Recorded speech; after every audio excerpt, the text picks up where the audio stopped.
Te enganaram sobre os FIIs parte 2, fundos de tijolos. Vocês gostaram, né, da parte 1 que fala sobre os fundos de papel? Vi lá os comentários, agradecimentos, também alguns complementos e o pedido para a parte 2 falando dos fundos de tijolos. E como eu não tenho nada contra ninguém, usei aqui o mesmo critério que eu usei no primeiro vídeo, filtrei lá os vídeos com as maiores visualizações e fui assistindo ali na ordem e anotando o que a galera estava falando sobre os fundos de tijolo. E a primeira coisa que falaram, e é muito fácil de escorregar, eu até entendo, quando falam do polêmico PVP, que o fundo de tijolo tal está barato, está descontado.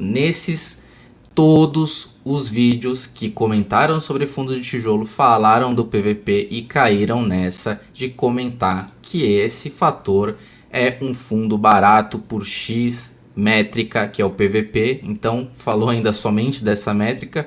E por que falar que o PVP do fundo de tijolo está errado? O valor patrimonial, né, o que é o VP, ele ele é avaliado por uma consultoria que é especializada nisso. Então, dentro dessas consultorias você tem várias células. Vamos supor, um fundo de shopping vai ter uma célula só de shopping, só de pessoas que são daquela especificidade, que conhecem muito e vão lá, fazem o fluxo de caixa. Se for lajes comerciais ou se for residencial, fazem outras metodologias, tem comparativo direto também, fazem aquele fluxo de caixa daquele imóvel, trazem a valor presente e aquele é o valor do ativo, né, seguindo ali as regras de parâmetros da ABNT ou até mesmo do Redbook, que é muito utilizado para o parâmetro de avaliação de imóveis. Nesse valor, ele não contempla ali nenhum ganho ou perda ali de giro de ativo que o gestor pode fazer em ganho de capital, que o fundo pode realizar através da venda desses ativos,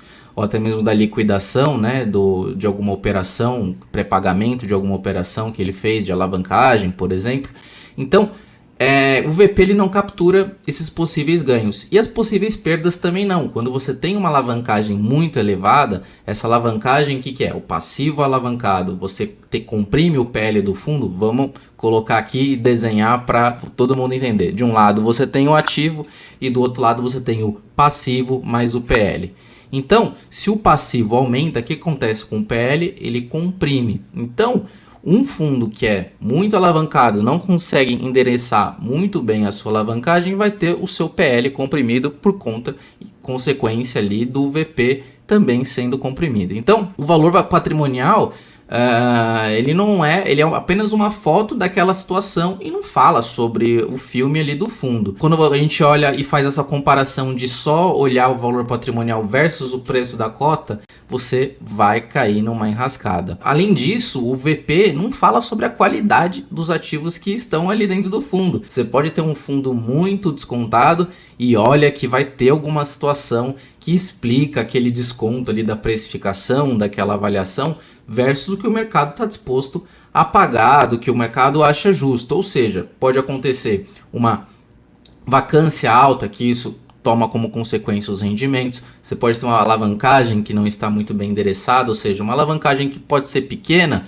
mas tem uma dívida de curto prazo dentro dessa alavancagem, então tem um risco intrínseco de uma possível emissão ou de uma possível venda de ativos meio que forçado ali, né? Você conjugar o verbo precisar sempre é ruim, né? Preciso vender, preciso fazer uma reestruturação de dívida onde eu vou pagar mais juros e aí o meu PL vai ser mais depreciado. Então você pode ter imóveis que estão em localizações ruins também, então você vai ter um valor de locação menor e aí uma vacância maior e consequentemente o comparativo direto que é feito naquele valuation pode depreciar as renovatórias desses contratos, então pode não ter uma perspectiva de valorização do VP no longo prazo e o mercado pode precificar isso no D0. E isso não quer dizer que o fundo está barato para você comprar, porque você tem todas essas nuances que faz ter essa diferença de preço de cotação versus o VP. Outro ponto é que o segmento imobiliário,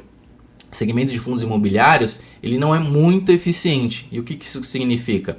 Então, o fundo ele vai ser meio que precificado no mercado secundário versus o yield ali do momento que ele está sendo pago naquela hora. Então isso também não reflete a qualidade do portfólio. Então o mercado secundário acaba precificando aquilo que foi pago em termos de rendimento e não aquilo que vale o valor intrínseco, né, daqueles ativos.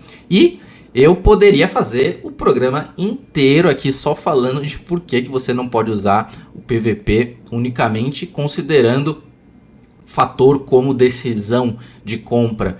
E essas pessoas que falam, né, que estão falando aí e estão fazendo essa análise, isso é uma análise, uma parte de uma análise fundamentalista, e nem isso elas poderiam estar fazendo. Ou seja, somente um analista certificado poderia te falar que esse fundo é barato por conta de X, Y, Z. Então, CVM, APMEC, me ajudem novamente.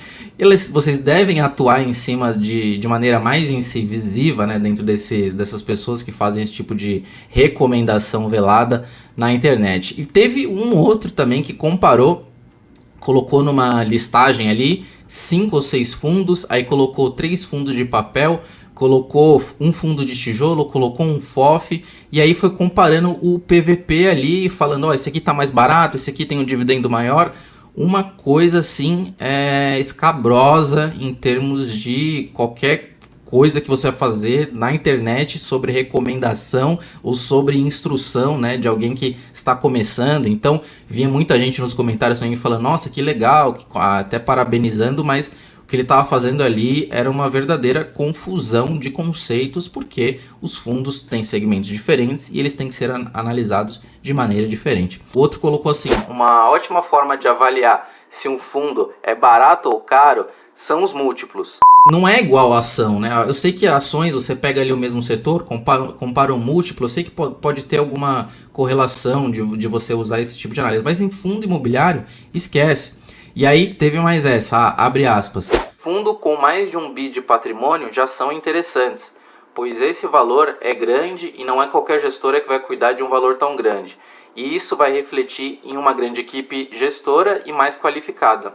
Você tem aproximadamente 500 opções de fundos listados. Acima de 1 bilhão, em termos de PL, você só tem 14 fundos. E dentre esses 14, tem 4 ou 5 que eu não compraria de jeito nenhum, justamente pelo fato do fato que ele falou que da gestora. Então, na minha visão, não são boas gestoras, mesmo o fundo tendo o PL acima de 1 bilhão de reais. E essas gestoras, algumas delas já destruíram o valor de muito cotista para chegar nesse 1 bilhão, porque se você ainda que não sabe, as gestoras elas fazem emissões e elas ganham a taxa de administração em cima do patrimônio do fundo, ou seja, quanto maior a gestora, mais ela vai ganhar. E tem muitas gestoras que não estão nem aí para o cotista, vão crescer no patrimônio sem pensar ali nos interesses do cotista. Então não tem nada a ver o tamanho do fundo, tem excelentes fundos com um patrimônio menor que 1 bilhão, isso não tem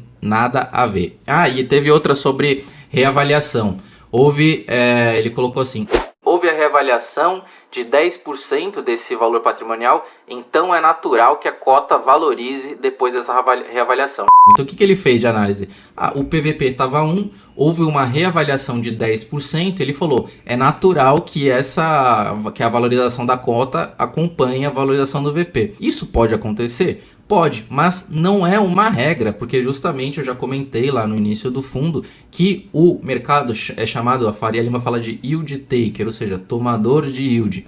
Se o yield ele não variar e esse VP ele pode dobrar, triplicar, pode vir um avaliador lá meio maluco e falar, não, esse fundo não vale 100, vale 200. O mercado não vai precificar, não vai falar, não, então tá bom, a avaliadora falou que é 200, eu vou pagar 200. Não, tá pagando lá R$1 por cota, o fundo vai ser precificado nesse yield e é muito difícil o mercado sustentar uma valorização em termos de cota, sendo que o yield vai estar ali um pouco mais baixo. Então, essa é a mecânica do mercado de fundos imobiliários, então não tem muito que você lutar contra isso.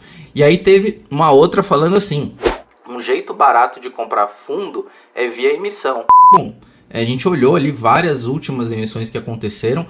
Tem emissões que nem são para os investidores pessoas físicas, você tem ali a questão do direito de preferência, mas às vezes o direito de preferência está num preço muito maior que a cotação, então nem vale a pena você participar.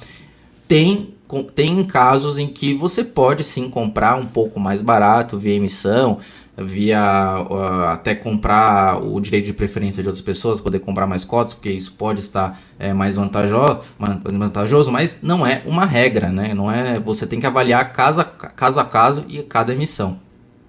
Aí teve outra aqui que ele colocou: esse fundo aqui é interessante, pois está com a vacância zerada. Poxa, se ele está com a vacância zerada, não quer dizer que o fundo é ruim, né? Pode ser que ele esteja ali numa situação bem posicionada em termos de mercado. Mas em termos de upside, como que esse fundo vai crescer ali o aluguel de forma ali mais expressiva, né? Porque se você tem um fundo que tem um pouco de vacância e ele passa a ser ocupado, aquela área que não era considerada começa a receber renda e você espera um possível aumento de aluguel no médio prazo. Pode ser que ele não venha no curto prazo por conta de carência. Você espera que aquela área ocupada ela aumente ali os incrementos. Então aí você fica meio que dependendo das condições mercadológicas, que ativos que estejam bem posicionados dentro do ativo, para que isso reflita realmente na cotação. Então nem sempre é muito bom ter a vacância zerada. Muitos shoppings, na época que eu trabalhava na Cushman, utilizavam uma vacância estratégica, ou seja, sempre deixava uma partezinha ali vaga para, se vier algum locatário muito interessante, já ter o espaço para alocar esse locatário. Então, novamente, isso não é uma regra. E aí ele coloca aqui: os fundos de tijolos, a valorização vem só no longo prazo, pois fundos de papel a inflação é repassada no mês. E aí é uma questão deve ter repetido que eu vi de algum lugar, porque os fundos de papel realmente eles repassam a inflação e você sente ali aquela questão do dividendo ser mais alto, o VP tende a permanecer, né, igual, e os fundos de tijolo ele tem essa reavaliação anual, então ele pensa assim, poxa, isso vai vir mais no longo prazo. Não, você pode comprar um fundo de tijolo hoje e ele ter amanhã uma reavaliação de 10% no VP. Foi o que aconteceu em 2 fundos durante essa semana. E esses 10% representa muito mais do que a inflação foi nos últimos 12 meses. Então, a valorização no fundo de tijolo pode vir sim no curto prazo. E curto prazo eu estou falando aqui de 1 ano. Outra mentira que disseram por aí: esse fundo é muito bacana, pois a cotação é R$8. Com a chegada desses fundos base 10... o MXEF capitaneou, né, essa questão dos fundos base 10, virou muito famoso justamente por conta disso. Veio nessa sequência vários fundos base 10 e teve fundo base 100 que virou base 10 também por conta de depreciação, mas isso vamos deixar para lá. Esse fundo é muito bacana porque é 8, 10, 15, 20, 50, nunca o preço daquela cota vai dizer absolutamente nada sobre o que o fundo é, ou que ele foi, ou que ele vai ser. Os ativos que tem dentro dele vão dizer o que o fundo, a gestora vai dizer o que o fundo é, o que ele vai ser, o que ele vai entregando de resultado. Então o valor ali, se é 8 ou se é 10, eu sei que facilita bastante. Nós temos a carteira de R$50 dentro do Clube FI, facilita a entrada de novos investidores, mas não quer dizer nada o valor. E a cereja do bolo, que é o que todo mundo pode frustrar muitas pessoas que estão assistindo, mas antes, se você chegou até aqui, por favor, dá uma moral. Eu sei que é chato pedir, mas se inscreva no canal, ative o sininho e também me siga em todas as redes sociais, principalmente no Clube FI. Meu arroba é o mesmo, DanCNPI. E quando a gente fala de cereja do bolo, e você pode ficar frustrado, é essa daqui: quando você compra um fundo imobiliário, você vira dono do imóvel. Eu sei que essa é mais polêmica de todas, porque todo mundo compra cota de fundo imobiliário pensando que vai ter um pedacinho de metro quadrado lá, ali um azulejo, que vai ser dono. E não é bem assim. Você está dentro de um condomínio, você não tem diligência nenhuma sobre os ativos, na maioria das vezes. Eu sei que às vezes tem alguma assembleia ou não para definir quando o fundo é monoativo, isso acontece muito. Mas você sozinho não é nada, porque quem vai tomar o poder de decisão sobre comprar, vender o imóvel vai estar escrito, né, no regulamento do fundo, e muitas vezes quem decide quando a gestão é ativa é o gestor. Você delegou esse poder para ele porque ele tem essa expertise que Você pode criticar, aceitar, não aceitar, mas ele que vai tomar essa decisão por você. E ele também não é o dono do imóvel, né? Não é o dono do fundo, porque quem é o dono do fundo são os cotistas, é o condomínio como um todo. Então eu sei que é bonito falar, você vai virar dono ali do imóvel, mas infelizmente essa não é a verdade. E se você gostou do vídeo, comenta aqui qual parte 3 você gostaria, se você quer. Eu vi o pessoal comentando de Fiagro, falaram agora sobre a semana foi muito agitada por questão de taxação, então voltou ali uma questão bem... Teve até questão de fake news ali no meio. Então comenta aqui o que você quer como parte 3 para o Te Enganaram sobre os FIIs. Um grande abraço e tchau, tchau.